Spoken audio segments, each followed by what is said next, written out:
My father wouldn't walk me down the aisle. My sister, who can't stand me, threw a party that day instead. But when Dad discovered who replaced him, he completely lost control. Can you believe your own father would choose a petty rivalry over walking his only daughter down the aisle on her wedding day? My name is Adrian, and I'm still reeling from the betrayal that almost shattered the most important day of my life. But what he didn't expect was who stepped up to take his place, and the shocking confrontation that followed still sends shivers down my spine. Before I dive deeper, let me know where you're watching from in the comments below. Hit that like button and subscribe, because trust me, my family drama will make yours look like a sitcom. Growing up in Allentown, Pennsylvania, our family was, on the surface, the picture of suburban bliss. We had the modest two-story home, the white picket fence, the meticulously kept garden. My mom would fill the spring with tulips, and Dad, my hero, spent weekends teaching me baseball and bike riding. Those early memories? I hold onto them like precious jewels. My father, Richard, was everything to me then. 6 feet tall, with distinguished salt and pepper hair, he commanded attention but had the gentlest smile. He was a financial advisor, always in crisp suits that, to my young eyes, made him look like a movie star. Every morning, he'd sit with me at breakfast, asking about my day, while Mom packed my lunch. "Adrian," he'd say, his eyes crinkling, "you have the brightest mind I've ever seen. You're going to change the world someday." Those words from him meant everything. I'd throw myself into school projects, knowing he'd help me build the best science fair volcano. And when I brought home straight A's, he'd tape my report card to the fridge and take me for ice cream. My mother, Eleanor, was the soft, warm center of our universe. With her kind brown eyes and endless patience, she balanced Dad's occasional strictness. She worked part-time as a nurse, always putting our needs first. I remember her spending hours helping me with homework or teaching me to bake her famous chocolate chip cookies, which, no exaggeration, the whole neighborhood raved about. But then, everything changed. I was 12 and Mom started feeling tired. Within 3 months, the world tilted. Stage 4 pancreatic cancer. The next 6 months were a blur of sterile hospital rooms, hushed adult conversations, and watching my vibrant mother slowly, heartbreakingly, wither away. When she passed, she left a gaping, raw wound in our family that we never, ever truly addressed. My sister, Vanessa, was 3 years older, and our relationship was complicated. Even before Mom died, she seemed to resent the close bond Dad and I shared. I was petite and loved books and art. She was tall, athletic, and excelled at sports. Mom tried to celebrate our different strengths, but Vanessa saw every compliment I received as a personal slight against her. After Mom died, the tension between us exploded. Dad, lost in his own grief, buried himself in work, often staying at the office until 9 or 10 p.m. I suspect it was his way of escaping the aching emptiness of our home. His absence created a vacuum, and Vanessa, at 15, swiftly stepped in, appointing herself the new lady of the house. "Dad's dealing with enough without your constant neediness," she'd scold if I dared ask when he might be home for dinner. "He has important clients. We need to be strong for him." I watched, horrified, as Vanessa transformed. She started cooking, though it was nothing like Mom's food, and making household decisions. Dad, overwhelmed, seemed grateful for her stepping up. Their relationship deepened, while mine with him began to fray. The business success that followed Mom's death only worsened things. Dad became a senior partner, which meant more money, but even less time for us. Vanessa, seeing her opportunity, manipulated the situation with masterful skill. She used guilt trips and emotional tactics to solidify her position as his favorite. Adrian just spent $60 on art supplies, she'd casually mentioned to him, conveniently omitting that it was for a school project he'd forgotten about. Or, Adrian said she doesn't need you to come to her band concert because she knows how busy you are, when I had been counting down the days, hoping he'd actually show up. By the time I reached high school, Vanessa had woven an entirely false narrative about me for Dad. According to her, I was rebellious, ungrateful, only interested in my friends. The truth was, I had retreated into my studies and art, using them as a shield against the double loss, my mother and, increasingly, my father. The ultimate betrayal came during my junior year. I was nominated for a prestigious art scholarship. I'd reminded Dad for weeks about the awards ceremony, scheduled for a Thursday evening. The night before, I overheard Vanessa on the phone with him. "Adrian told me she doesn't want to make a big deal about tomorrow," she whispered, her voice dripping with fake concern. "She actually mentioned that having you there might make her nervous. Maybe you should just send a card or something." The next day, I sat alone at that ceremony, watching other students beaming with their proud parents. When I accepted my award, all I got from Dad was a text. "Congratulations." He mentioned an important client dinner. I later found out, from his assistant, that Vanessa had called his office, claiming I had asked to reschedule the ceremony, causing him to book another commitment. When I confronted her, Vanessa just shrugged, a cruel smirk playing on her lips. "You always want all the attention. It's pathetic." At 18, I couldn't wait to leave. I applied to colleges on the other side of the state, desperate for distance from the suffocating toxicity. The University of Pittsburgh offered a partial scholarship, and I plunged into campus life, limiting visits home to major holidays. There, I'd endure Vanessa's subtle jabs and my father's distant, polite inquiries. It was my sophomore year when I met Benjamin. We shared an English lit class. He asked to borrow my notes after missing a lecture with the flu. Tall, with kind eyes and a quick smile, Benjamin was an engineering major, his logical mind a perfect balance to my creative one. Our coffee meeting to exchange notes turned into a 3-hour conversation, and within a month, we were inseparable. Benjamin came from a warm, boisterous family who embraced me instantly. His mother, Laura, a kindergarten teacher, had a magical way of making everyone feel special. His father, Henry, a civil engineer, had a wonderfully dry sense of humor. His younger brother, Noah, was just as welcoming. They welcomed me into their home as if I'd always belonged. Through 4 years of college and into our early careers, Benjamin was my rock. He understood my family issues without judgment. He held me when holidays left me in tears and celebrated every achievement my own father overlooked. After graduation, I got a job at a marketing firm in Philadelphia. Benjamin joined an engineering consultancy in the same city. We rented a small apartment, building our careers and our relationship far from the shadows of my family drama. I maintained obligatory monthly calls with my father. Brief and superficial exchanges. Vanessa, now working in real estate and still in our hometown, continued to parade as the dutiful daughter, always reminding me on the rare occasions we spoke that she was the one taking care of Dad.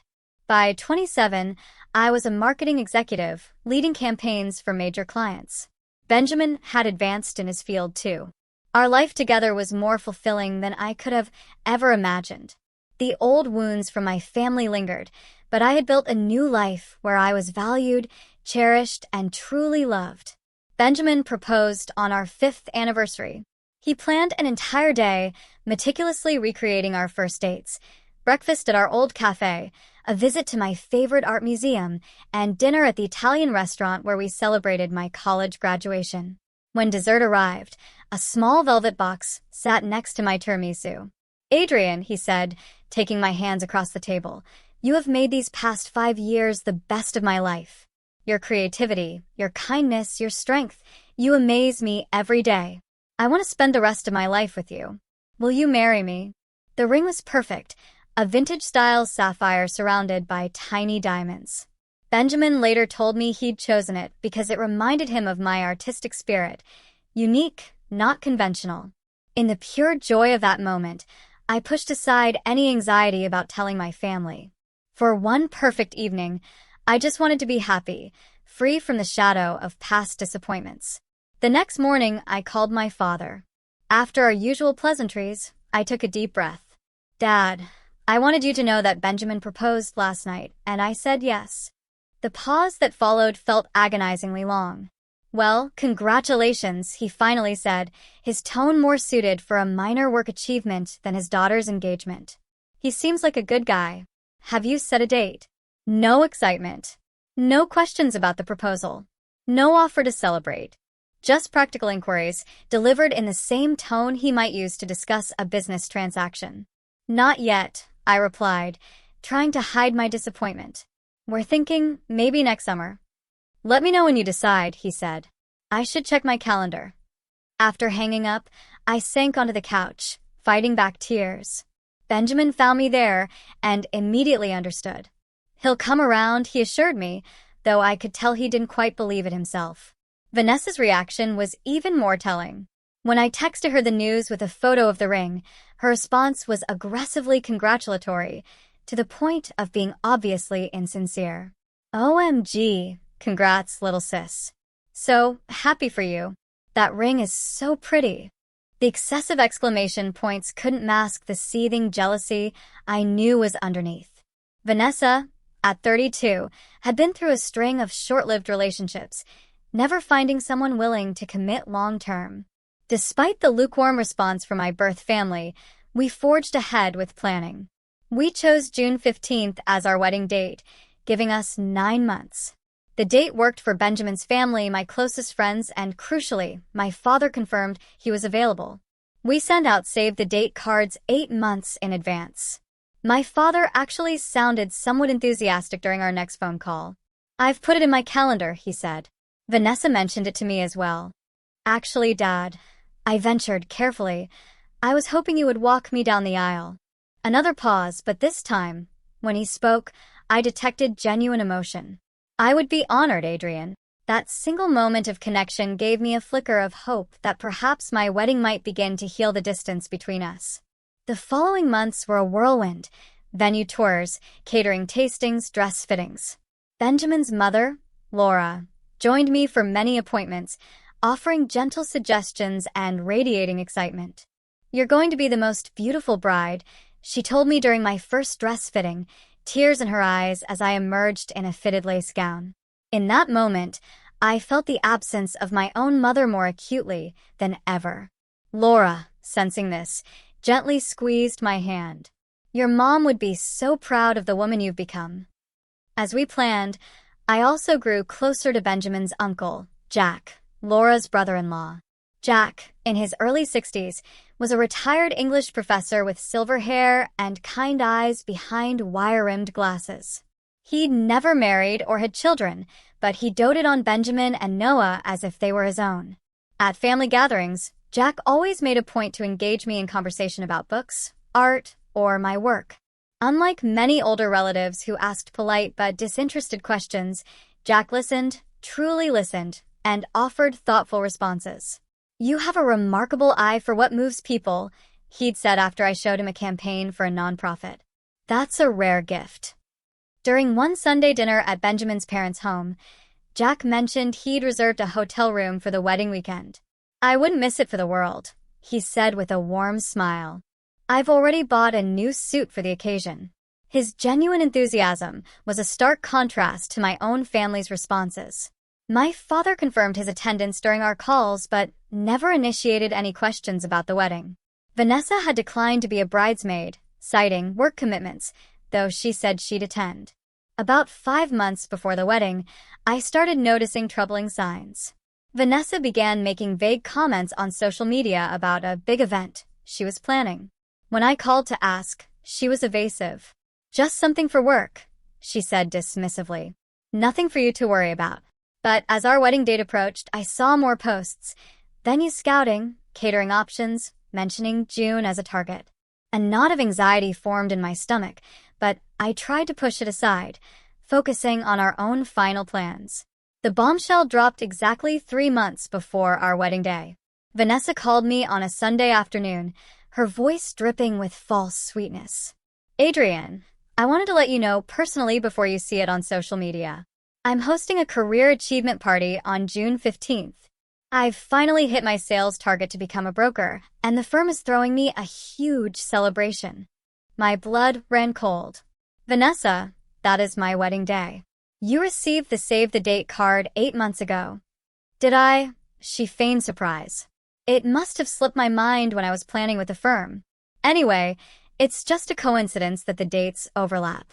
My event is earlier in the day, starting at 11 a.m. at the country club.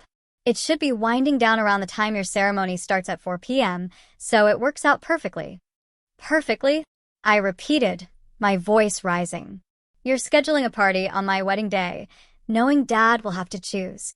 Dad can attend both events, she replied smoothly. He's so proud of my achievement, but I'm sure he'll make it to your wedding, too. It's not that far a drive. The country club was nearly 2 hours from our wedding venue, making it physically impossible for anyone attending her event to arrive in time for our ceremony, especially the father of the bride, who would need to be there early for photos. After hanging up, I immediately called my father, desperately hoping he would see through Vanessa's manipulation. Dad, did you know Vanessa scheduled her work party on my wedding day? Yes, she mentioned it, he replied casually. It's unfortunate timing, but these work events can be hard to reschedule. It's a big achievement for her. But Dad, how will you attend both? You're supposed to walk me down the aisle. I'll make it work, Adrian. I'll go to the first part of Vanessa's event and then drive over for your ceremony. There's no need to make this a bigger issue than it is. But as the weeks passed, I could sense him wavering. During our calls, he began mentioning the traffic between venues, asking if we could push the ceremony back an hour, wondering if I really needed him there for the pre-wedding photos. Despite the growing tension, our wedding plans continued. Final dress fittings, meetings with the photographer, confirming flower arrangements, assembling welcome bags for out-of-town guests.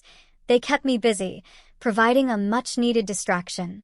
Benjamin and his family remained incredibly supportive, though I could tell they were increasingly concerned about my father's commitment.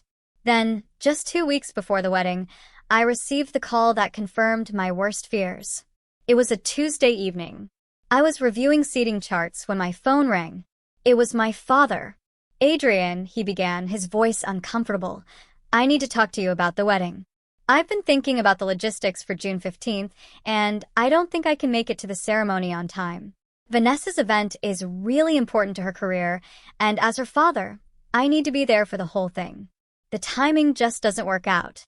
I gripped the phone tightly, fighting to keep my voice steady. You're choosing not to walk me down the aisle at my wedding. It's not about choosing, he said defensively. It's about practical timing. Vanessa's event is earlier, and I can't be in 2 places at once. Maybe you could ask Benjamin's father to walk you down the aisle, or your friend's dad. I'm sure someone else can do it. Someone else? As if walking his daughter down the aisle was an interchangeable task, something that could be delegated to a stranger. I see, I managed to say, my voice barely a whisper. I'll still come to the reception, he added, as if offering a generous compromise. I should be able to make it by 7 or so, depending on traffic. After mumbling goodbye, I dropped the phone and collapsed onto the floor in tears. Benjamin found me there 20 minutes later when he returned from work, immediately rushing to my side. He's not coming, I sobbed into his shoulder. He's choosing Vanessa's party over walking me down the aisle. Benjamin held me tightly, his own anger evident in his tense shoulders and clenched jaw. I'm so sorry, Adrian. He doesn't deserve you. That night, as we lay in bed discussing options, Benjamin gently raised the possibility of postponing. We could move it to another date, he suggested. Give your dad no excuse not to be there. The thought had crossed my mind, too, but something inside me rebelled against it. No, I said firmly. I'm not rearranging our wedding because of Vanessa's manipulations. That's exactly what she wants. The next day, Benjamin's mother called to check on wedding details and immediately sensed something was wrong. I found myself pouring out the whole story to her over the phone. Oh, sweetheart, Laura said, her voice filled with motherly concern. I can't believe your father would do this to you. I don't know what to do, I admitted. Part of me wants to call and beg him to reconsider, but I know that's what Vanessa expects. She wants me to seem desperate. Listen to me, Laura said firmly. This is your day. Yours and Benjamin's. Don't let anyone diminish it. Your father is making a choice he'll regret for the rest of his life, but that is his burden to bear, not yours. Her words gave me strength, but the question remained. Who would walk me down the aisle? The traditional father-to-daughter moment had been something I dreamed about, despite our difficult relationship. The thought of walking alone felt like a public acknowledgement of my father's rejection. Later that week, I received an unexpected call from Benjamin's uncle, Jack. "Benjamin told me what happened," he said gently. "I hope you don't mind him sharing." "Of course not," I replied, touched that he would call to check on me. "I know this is a difficult time," Jack continued. "Family disappointments cut the deepest." Something in his tone suggested personal experience with such pain. "It sounds like you understand." A pause. "More than you might guess. My own father disowned me for studying literature instead of joining the family business. Some wounds never fully heal, but we learn to build beautiful lives despite them." His wisdom and kindness brought fresh tears to my eyes. "Thank you for understanding, Jack." "Anytime, dear. And remember, family isn't just about blood. It's about who shows up for you when it matters." 1 week before the wedding, I hit rock bottom emotionally. Despite the excited emails from friends arriving in town and the final confirmations from vendors, I found myself sitting on our bathroom floor at midnight, overwhelmed by grief. The wedding I had planned was coming together perfectly, except for the gaping hole left by my father's absence. The next morning, Benjamin suggested I meet his mother for lunch. "Mom really wants to see you," he said. "Just the two of you." Laura was waiting at a quiet corner table in a small cafe when I arrived. She stood to hug me tightly before we sat down. "Benjamin is worried about you," she said, reaching across the table to squeeze my hand. "We all are." "I'm trying to be strong," I replied, stirring my tea without drinking it. "I keep telling myself it doesn't matter, that I'm better off without Dad there if this is how he treats me. But then I think about walking into the ceremony alone, and I just feel abandoned." Laura finished softly. "It's okay to feel that way, Adrian. What your father is doing is wrong, and you have every right to be hurt." We ordered lunch, though I had little appetite. As we picked at our salads, Laura seemed to be gathering her thoughts. "There's something I think you should know," she finally said. "Something about Jack that might help you understand why he called you." I looked up, curious. "What about him?" "Jack is actually my late husband's brother," she explained. "When I met Henry, Jack was already estranged from their parents. Their father was a very rigid, traditional man who never forgave Jack for choosing academia over the family construction business." I nodded, recalling Jack's comment about his father. "What you might not know is that I was married once before Henry," Laura continued. "A brief, unfortunate union when I was very young. When I decided to marry Henry, my father refused to attend because he thought it was shameful for me to have a second wedding. He said it would embarrass him in front of his friends." "That's terrible," I murmured. "It was Jack who offered to walk me down the aisle," she said, a small smile forming. "He understood what it was like to be rejected by a parent. He told me, 'Laura, you deserve to be given away by someone who celebrates your happiness, not someone who judges it.'" Her story resonated deeply with my situation. "I had no idea Jack did that for you." "He never had children of his own," Laura continued, "but he has been the most wonderful uncle to Benjamin and Noah. He attends every school play, graduation, every important moment." The words were too tactful to be direct, yet the idea began to form in my mind. "Do you think—" I started hesitantly. "Would it be inappropriate to ask Jack if he would walk me down the aisle?" Laura's eyes filled with tears. "Oh, sweetheart, I think it would mean the world to him. But this has to be your decision, not something you feel pressured into." I spent the next day considering the idea. Jack had always shown genuine interest in my life and had been nothing but kind since I entered Benjamin's family. There was something poetic about being walked down the aisle by someone who truly understood parental rejection. That evening, I called Jack and asked if we could meet for coffee the following day.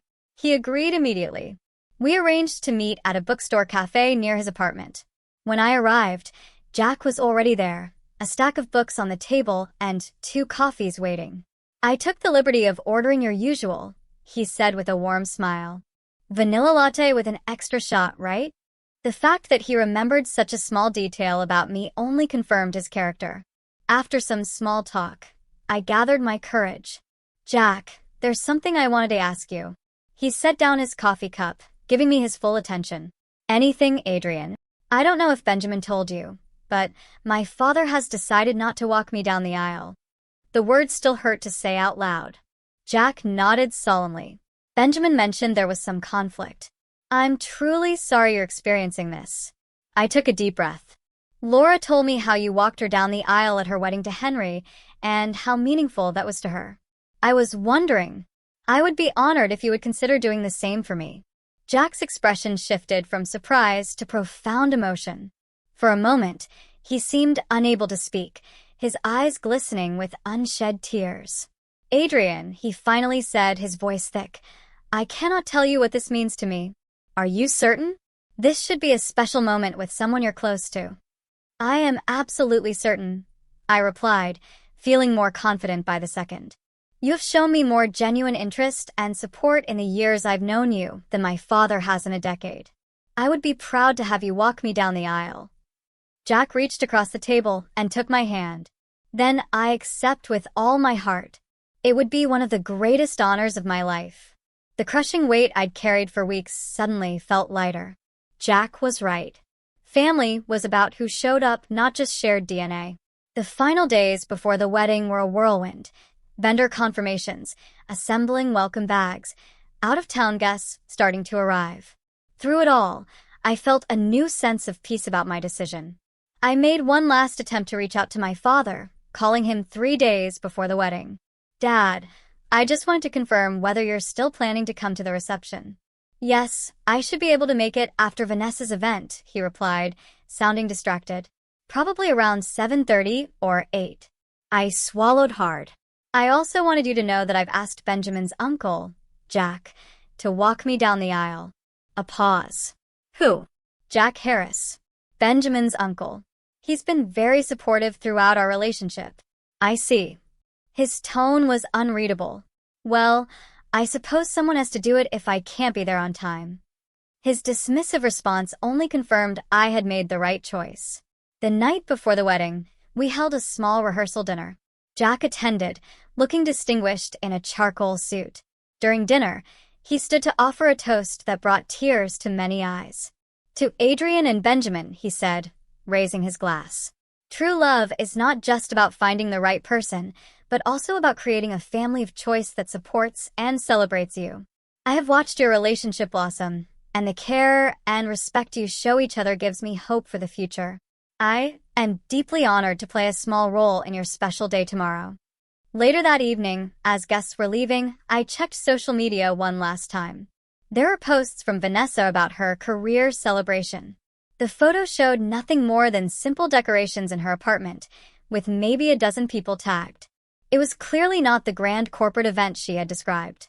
Just a regular house party she had scheduled specifically to conflict with my wedding. The knowledge should have hurt, but instead, I felt a strange sense of clarity. The scales had finally fallen from my eyes about the true nature of my sister's feelings toward me.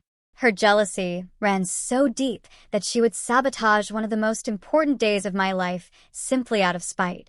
I closed the app and turned off my phone, determined not to let her negativity touch me on the eve of my wedding. Tomorrow would be about love, not family drama.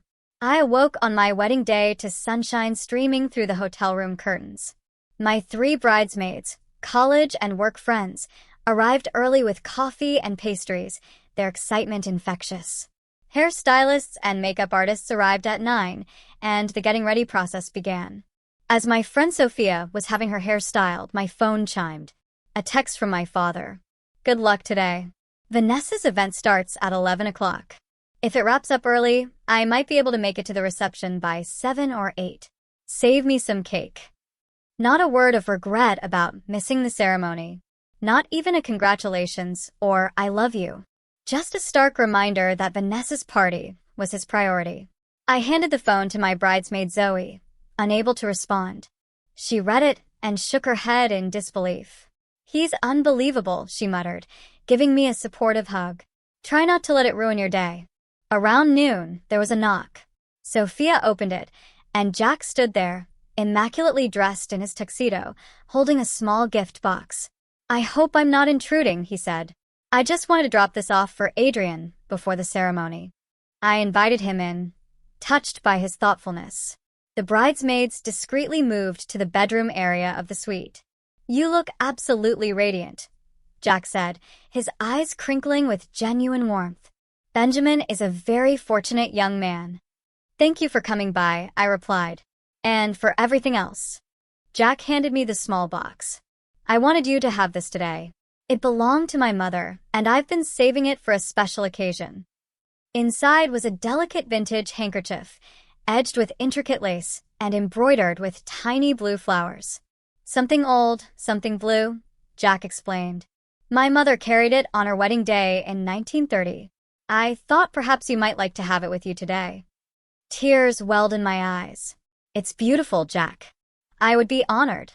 "There's one more thing," he added, reaching into his pocket. "Laura asked me to give you this. It was meant to be a surprise." He handed me a small velvet pouch. Inside was a delicate silver bracelet with a single charm, a paintbrush crossed with a pen. "She remembered you telling her how you loved both writing and painting as a child," Jack explained. "She wanted you to have a reminder of your creative spirit on your wedding day." The thoughtfulness of the gesture overwhelmed me. These people, who had no obligation to me by blood, had shown more care for my happiness than my own family. "Please thank her for me," I managed, fastening the bracelet around my wrist. "I'll thank her properly later, but this means so much." Jack nodded, understanding the emotion behind my words. "I should let you continue getting ready. I'll see you before the ceremony." As the afternoon progressed, I tried to focus on the joy of the day rather than the absence of my father. My bridesmaids helped me into my dress. With my hair swept up, adorned with small white flowers, my mother's pearl earrings, Laura's bracelet, and Jack's handkerchief tucked into my bouquet, I felt ready. At 3:30, the photographer knocked for pre-ceremony photos. As we were finishing, another knock. It was Benjamin's mother, Laura. "Oh, Adrian," she breathed, her eyes filling with tears. "You are absolutely stunning." She hugged me carefully. "Jack is waiting in the lobby whenever you are ready." At 10 minutes before 4, I made my way to the garden terrace. Through the glass doors, I could see our 90 guests, the floral arch where Benjamin waited, and the string quartet playing softly. Jack was waiting in the small antechamber, looking slightly nervous, but composed. When he saw me, his expression was pure pride. "Ready?" he asked gently. I nodded, too emotional to speak. Jack offered his arm, and as the first notes of Canon in D began to play, the doors opened. Walking down the aisle with Jack, I felt a curious blend of emotions. There was still a pang of sadness that my father had chosen to miss this moment, but it was overshadowed by immense gratitude for the man who had stepped in with such grace and kindness. Benjamin's face as he watched me approach was worth every moment of planning, every family drama, every tear shed. His eyes shone with love and wonder. In that moment, I knew with absolute certainty that we were creating our own family, one built on mutual respect and genuine care. The ceremony was everything I had hoped for. We exchanged vows we had written ourselves, promising to support each other's dreams, communicate honestly, and choose each other every day. When the officiant pronounced us husband and wife, the applause wrapped around us like an embrace. The cocktail hour and dinner were filled with laughter, toasts, and dancing. Benjamin's father gave a heartfelt speech, welcoming me to the family. And Jack's toast, speaking about the privilege of watching young love blossom, brought happy tears to many eyes. By 8:30, it was clear my father wouldn't make even the reception. I tried not to let it dampen my spirits as Benjamin and I shared our first dance. As the evening progressed, I noticed my cousin Thomas arrive, looking slightly frazzled. Thomas, my mother's nephew, was kind to me and one of the few who maintained relationships with both Vanessa and me. After greeting him, I commented on his late arrival. "I'm so sorry," he said, genuinely apologetic. "I stopped by Vanessa's event first, thinking I could make both. But Adrian, there's something you should know." He guided me to a quiet corner, his expression serious. "That party Vanessa had today? It was not what she told everyone." It wasn't a work event at all. My stomach tightened. What do you mean? It was just a regular gathering at her apartment. Maybe 15 people total. Mostly her friends from the gym and a couple of coworkers. There was no company recognition, no achievement celebration. I asked her colleague, Sarah, about the broker promotion, and she looked completely confused. The implications were staggering. So, she lied about the whole thing just to create a conflict with my wedding? Thomas nodded grimly. That's not all. I overheard her talking to your dad. She's been telling him for months that you didn't really want him at the wedding, that you only asked him to walk you down the aisle out of obligation. What? That's completely false. I know. And there's more. Thomas pulled out his phone and showed me a text exchange between him and Vanessa from months earlier. In it, Vanessa openly admitted to scheduling her party on my wedding day deliberately. She wanted to force your dad to choose, Thomas told me, by telling him you had said horrible things about him to the family. The revelation was both shocking and strangely validating. All these years, I had thought I was being paranoid about Vanessa's manipulations. But here was proof. She had been actively sabotaging my relationship with our father. Does Dad know any of this? I asked. Thomas shook his head. I don't think so. I tried to tell him today, but Vanessa kept interrupting and eventually pulled him away. I'm so sorry, Adrian. I should have realized what was happening sooner. I hugged my cousin, grateful for his honesty. Thank you for telling me, Thomas. At least now I know the truth. As the reception continued, I tried to process this new information. Part of me wanted to call my father immediately and expose Vanessa's lies. But another part recognized that this was my wedding day, and I deserved to enjoy it without more family drama. I rejoined Benjamin on the dance floor, pushing thoughts of my sister and father aside for the moment. This day was about our love and our future, not the painful past. The reception was winding down around 10:30, with only about 40 guests remaining, when I noticed a commotion near the entrance. My heart skipped a beat. My father. He entered the ballroom, looking uncomfortable in a suit that seemed hastily put on. Benjamin noticed him too and squeezed my hand. Do you want me to run interference? I shook my head. No. I need to handle this. My father approached awkwardly, holding a small gift bag. Congratulations, he said stiffly, leaning in for an equally stiff hug. Sorry I'm late. Vanessa's thing ran longer than expected. The casual way he referenced missing my entire wedding ceremony made my blood boil, but I maintained my composure. I'm glad you could make it for the last hour of the reception. If he detected the sarcasm in my voice, he didn't acknowledge it. Instead, he glanced around, taking in the elegant decorations, the remnants of the wedding cake, the small group of guests still dancing. It looks like it was a nice wedding, he commented, as if discussing a movie he'd missed. It was beautiful, I replied. Perfect, actually. An uncomfortable silence fell before he thrust the gift bag toward me. This is from Vanessa and me. A set of crystal wine glasses. Thank you, I said, setting the bag aside without opening it. Would you like a drink? The bar is still open. He nodded, and we walked to the bar together. As the bartender prepared his scotch, my father finally asked the question I'd been expecting. So, who ended up walking you down the aisle? Jack Harris, I replied. Benjamin's uncle. My father frowned slightly.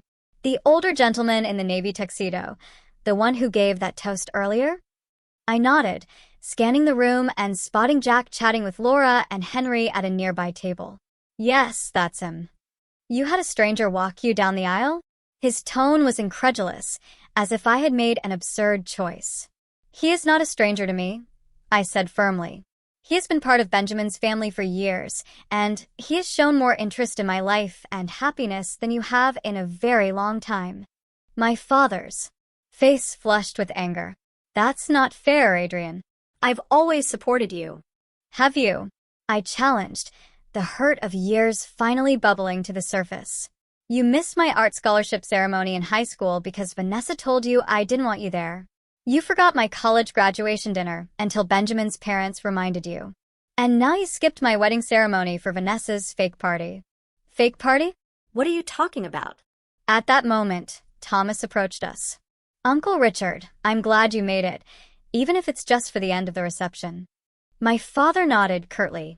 "Thomas, what is this Adrian is saying about Vanessa's party being fake?" Thomas looked between us, clearly realizing he'd walked into a tense conversation. "I was just telling Adrian earlier the party today was not a work event. It was just a regular get-together at Vanessa's apartment." "That can't be right," my father insisted. "Vanessa said it was for her broker promotion. The firm was sponsoring it." "I asked her colleague, Sarah, about it," Thomas replied calmly. "There was no promotion, no company event. It was just a party Vanessa planned on the same day as Adrian's wedding." My father's expression shifted from disbelief to confusion. Before he could respond, Jack approached our small group. "Adrian, Benjamin is looking for you. I believe it's almost time for the sparkler send-off." My father stared at Jack with barely concealed hostility. "You must be the uncle who walked my daughter down the aisle." Jack extended his hand politely. "Jack Harris. You must be Richard. It's good to finally meet you." My father ignored the outstretched hand. "I don't understand why my daughter needed to have a stranger take my place at her wedding." "Dad, stop it," I hissed, mortified. Jack remained composed. "I can understand your confusion. It was an honor to support Adrian on her special day, especially knowing how important the ceremony was to her." "Important to her?" my father scoffed. "If it was so important, she could have scheduled it on a day that didn't conflict with her sister's event." "My wedding was scheduled 9 months ago," I interjected. "Vanessa deliberately planned her party for the same day, and Thomas has proof of it." Thomas reluctantly showed my father the text messages. My father read them, his face growing increasingly pale. "This cannot be right," he muttered. "Vanessa wouldn't do this." "She's been doing it for years, Dad," I said, my voice breaking. "She's been deliberately driving a wedge between us since Mom died. She lied to you about me not wanting you at my art ceremony, about me not caring if you came to my graduation dinner, and now about me not really wanting you to walk me down the aisle." My father looked genuinely shocked. "She told me, you said having me walk you down the aisle would be embarrassing because we're not close anymore. She said you only asked out of obligation." "That is absolutely not true," I insisted. "I wanted you there. I have always wanted you in my life." The realization seemed to hit my father all at once. The years of manipulation suddenly became clear to him. His expression shifted from confusion to anger. "I need to speak with Vanessa," he said sharply, pulling out his phone. "Not now," I pleaded. "This is my wedding reception." But he was already dialing, stepping away. Jack placed a gentle hand on my shoulder. "I'm so sorry about this, Adrian. Should I get Benjamin?" I nodded gratefully, overwhelmed. Jack disappeared, returning moments later with my new husband. Benjamin took in the situation, quickly putting a protective arm around me. "What happened?" Before I could explain, my father returned, his face flushed. "Vanessa hung up on me.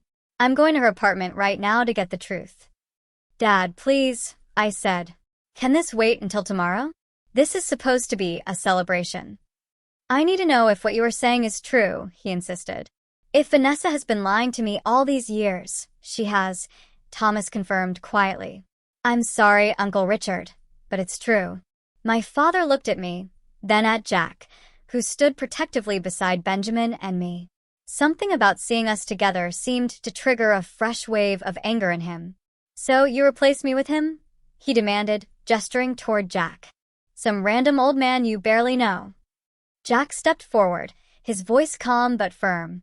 "Mr. Evans, I understand you are upset, but this is neither the time nor place for this conversation. Today is about Adrian and Benjamin's marriage, not about past grievances." "Don't tell me what this day is about," my father snapped. "She is my daughter." "Then perhaps you should have acted like her father," Jack replied evenly.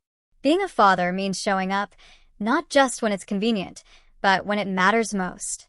The simple truth of Jack's words hit my father like a physical blow. He stared at Jack, then at me, his anger suddenly deflating into something that looked almost like shame. "I need to go," he said abruptly. "I need to talk to Vanessa." Without another word, he turned and strode out of the ballroom, leaving an uncomfortable silence in his wake. Benjamin pulled me close. "Are you okay?" I nodded, though tears threatened. I just wish he could have seen the truth sooner. Jack's steady presence was comforting. Family revelations are never easy, Adrian, but sometimes they are necessary for healing to begin. Laura and Henry joined us, having witnessed the confrontation from a distance. Laura hugged me tightly. "Don't let this overshadow your beautiful day. You and Benjamin deserve all the happiness in the world." We rejoined the remaining guests for the sparkler send-off, creating a magical tunnel of light. As Benjamin and I ran through to our waiting car, despite the confrontation with my father, I felt a curious sense of peace. The truth was finally out in the open. And whatever happened next, I had a new family who truly valued me. Benjamin and I spent 2 blissful weeks honeymooning in Greece, exploring ancient ruins and enjoying romantic dinners. The distance from family drama allowed me to process everything that had happened and gain perspective. I had turned off notifications from my father and Vanessa, determined to enjoy this special time. But when we returned to our apartment in Philadelphia, reality was waiting in my voicemail and email inbox. There were 5 messages from my father, each progressively more apologetic. The final one, left just 3 days before our return, was particularly raw. "Adrian, I don't know if you're listening to these messages, but I need to tell you that you were right about Vanessa. After the wedding, I went to her apartment and confronted her with those text messages Thomas showed me. At first, she denied everything, but when I pressed her, she finally admitted the truth. She has been manipulating both of us for years, telling me you didn't want me in your life while telling you I was too busy for you. I cannot believe I was so blind. I understand if you never want to speak to me again, but I hope someday you'll give me a chance to make this right. I am so sorry I missed your wedding. It was unforgivable." There were no messages from Vanessa, but a curt email stating she was taking some time away from family drama and would be traveling for work indefinitely. I sat on our couch, staring at my phone long after the messages ended. Benjamin sat beside me, holding my hand in silence. "What are you thinking?" he finally asked. "I don't know," I admitted. Part of me feels vindicated that Dad finally sees the truth about Vanessa, but another part is just sad for all the years we lost. "Do you want to call him back?" I considered the question carefully. "Not yet. I need some time to figure out what I want this relationship to look like going forward, if I even want one at all." The next few weeks were busy with thank you notes, returning to work, and settling into married life. I maintained contact with Benjamin's family, especially Jack, who called every Sunday evening to check in. "How are you doing, Adrian?" he would ask, his voice warm with genuine concern. Our conversations ranged from books to work projects, to deeper discussions about family and forgiveness. Jack never pressured me about reconnecting with my father, but his own experiences offered valuable perspective. "Forgiveness is not about excusing the behavior," he told me during one call. "It is about freeing yourself from the burden of resentment. Whatever you decide about your relationship with your father, make sure it brings you peace." A month after our return, I finally called my father. We arranged to meet at a neutral location, a cafe halfway between Philadelphia and Allentown. He was already there when I arrived, looking older and more tired than I remembered from the wedding. He stood awkwardly as I approached. "Adrian, thank you for coming," he said, his voice thick with emotion. We sat down, ordering coffee to give ourselves something to do with our hands. "I don't even know where to begin," he said after our drinks arrived. "I failed you so completely." "Yes, you did." I agreed, not willing to sugarcoat the truth. "But I want to understand how it happened. How did you not see what Vanessa was doing all these years?" He sighed heavily. "After your mother died, I was lost. Vanessa stepped up to take care of things at home, and I was grateful. It was easier to believe her version of events than to face my own grief and inadequacy as a single parent. She became my connection to you, filtering everything through her perspective. By the time you left for college, I believed her narrative that you were pulling away from the family." "I never wanted to pull away from you," I said. "I just couldn't handle Vanessa's constant manipulation. It was easier to distance myself." "I understand that now," he replied. "After the wedding, when I confronted her, she finally admitted everything. She has been jealous of our relationship since you were a child. She felt I always favored you, and after your mother died, she saw an opportunity to have me all to herself. Have you spoken to her since? He shook his head. She left for a business trip to Florida the day after I confronted her. She's staying with a friend in Miami and refuses to discuss what happened. I don't know when or if she will come back. We talked for nearly 3 hours, going through painful memories and misunderstandings. There were tears on both sides, recriminations, and eventually the beginnings of understanding. I want to try to rebuild our relationship, my father said as we prepared to leave. I know I don't deserve another chance, but if you are willing, I would like to get to know the amazing woman you have become. I need to think about it, I replied honestly. This is not something we can fix in one conversation. He nodded, accepting my boundary. Take all the time you need. I'll be here when you're ready. Over the following months, we began a careful reconciliation. Weekly phone calls became regular visits. I introduced him properly to Benjamin's family, including Jack, who displayed remarkable grace in welcoming my father despite their awkward first meeting. 3 months after our first reunion, my father suggested a family dinner at his home, including Benjamin's parents and Jack. It was a tentative step toward blending our families. While there were awkward moments, there was also genuine effort on all sides. After dinner, I found my father and Jack in the living room, deep in conversation. I want to thank you for being there for Adrian when I was not, my father was saying. Walking her down the aisle should have been my privilege, but you did it with honor. Jack nodded thoughtfully. She is a remarkable young woman. You should be very proud of who she has become, largely through her own strength and determination. I am, my father agreed. I just wish I had been more present to see it happening. Their conversation gave me hope that perhaps the wounds of the past could truly heal with time and effort. Vanessa remained distant, occasionally sending impersonal text messages or holiday cards, but avoiding any real conversation about what had happened. I came to accept that some relationships might never be repaired, and that was okay. 6 months after the wedding, we hosted our first Thanksgiving as a married couple. Our dining table was filled with Benjamin's family, my father, cousin Thomas, and a few close friends. Vanessa was invited but declined without explanation. As we went around the table sharing what we were thankful for, my father's voice broke with emotion.